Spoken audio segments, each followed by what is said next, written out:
Hi, നമ്മൾ ഓരോ രാത്രിയും ചന്ദ്രനെ കാണുന്നു.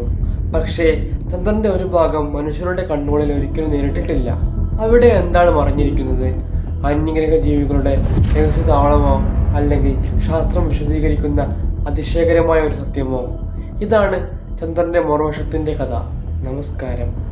മിസ്റ്ററി, സയൻസ്, ഹിസ്റ്ററി എന്നിവയുടെ അത്ഭുത ലോകം നിങ്ങളിലേക്ക് എത്തിക്കുന്ന കോപ്പക്സ് മലയാളത്തിലേക്ക് എല്ലാവർക്കും സ്വാഗതം. ഞാൻ Mithun. Let's decode the digital world and beyond. ഇന്ന് നമ്മൾ അന്വേഷിക്കുന്നത് ചന്ദ്രന്റെ നമ്മൾ ഒരിക്കലും നേരിട്ട് കാണാത്ത മറുവശത്തെ കുറിച്ചാണ്. നൂറ്റാണ്ടുകളായി മനുഷ്യൻ ചന്ദ്രനെ നോക്കിക്കൊണ്ടിരിക്കുന്നു. എന്നാൽ ഒരു കാര്യം നിങ്ങൾ ശ്രദ്ധിച്ചിട്ടുണ്ടോ? ചന്ദ്രൻ എപ്പോഴും ഭൂമിയിലേക്ക് ഒരേ മുഖമാണ് കാണിക്കുന്നത്. എന്തുകൊണ്ട്?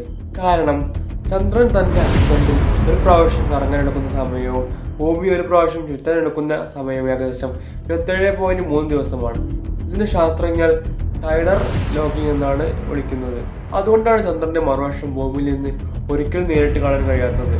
പല വർഷങ്ങളായി ഒരു ഭാഗത്ത് അന്യഗ്രഹ ജീവികളുണ്ടെന്നും മറ്റ് ബേസുകളുണ്ടെന്നും വിവിധ ഗൂഢാലോചനകൾ പ്രവചിച്ചിരുന്നു. പക്ഷേ 1959 സോവിയറ്റ് യൂണിയന്റെ ലൂണ 3 ദൗത്യമാണ് ആദ്യമായി മറുവശത്തിന്റെ ചിത്രങ്ങൾ ഭൂമിയിലേക്ക് അയച്ചത്. ലോകം കണ്ടത് വലിയ ഗർത്തങ്ങൾ നിറഞ്ഞ പരുക്കൻ പർവ്വത നിരകളുള്ള ഭൂമിയിലേക്ക് കാണുന്ന ഭാഗത്തേക്കാൾ തികച്ചും വ്യത്യസ്തമായ ഒരു ലോകം. പിന്നീട് 2019 ചൈനയുടെ ചേഞ്ച് 4 ദൗത്യം ചരിത്രത്തിലാദ്യമായി ചന്ദ്രന്റെ മറുവശത്ത് വിജയകരമായി ലാൻഡ് ചെയ്തു.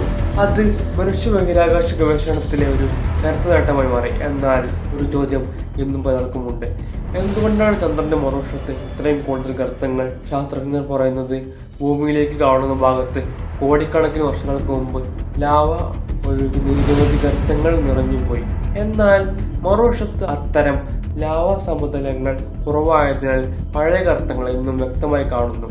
ഇന്നുവരെ ചന്ദ്രന്റെ മറുവശത്ത് അന്യഗ്രഹ ജീവികളോ രഹസ്യ കേന്ദ്രങ്ങളോ ഉണ്ടെന്നതിന് വിശ്വാസയോഗ്യമായ ശാസ്ത്രീയ തെളിവുകളൊന്നും ലഭിച്ചിട്ടില്ല. പക്ഷേ ഓരോ പുതിയ ദൗത്യവും പ്രപഞ്ചത്തെക്കുറിച്ചുള്ള നമ്മുടെ അറിവ് വികസിപ്പിച്ചു കൊണ്ടിരിക്കുകയാണ്. ചന്ദ്രന്റെ മറുവശം ഒരു ഭയാനകമായ രഹസ്യമല്ല, പക്ഷേ ഇനിയും പൂർണ്ണമായി മനസ്സിലാക്കാൻ ബാക്കിയുള്ള അത്ഭുതകരമായ ഒരു ലോകമാണ്. ചന്ദ്രന്റെ മറുവശത്ത് ഭാവിയിൽ മനുഷ്യർ സ്ഥിരമായി താമസിക്കുന്ന ഒരു ഗവേഷണ കേന്ദ്രം ഉണ്ടാകുമെന്ന് നിങ്ങൾ വിശ്വസിക്കുന്നുണ്ടോ? നിങ്ങളുടെ അഭിപ്രായം കമന്റിൽ രേഖപ്പെടുത്തൂ. ഇത്തരം മിസ്റ്ററി സയൻസ് വീഡിയോകൾക്കായി കോപ്പക്സ് മലയാളം സബ്സ്ക്രൈബ് ചെയ്യൂ. Let's decode the digital world together. അടുത്ത എപ്പിസോഡിൽ ടൈറ്റാനിക്കിന്റെ യഥാർത്ഥ കഥയുമായി വീണ്ടും കാണാം. Until then, stay curious. Thank you.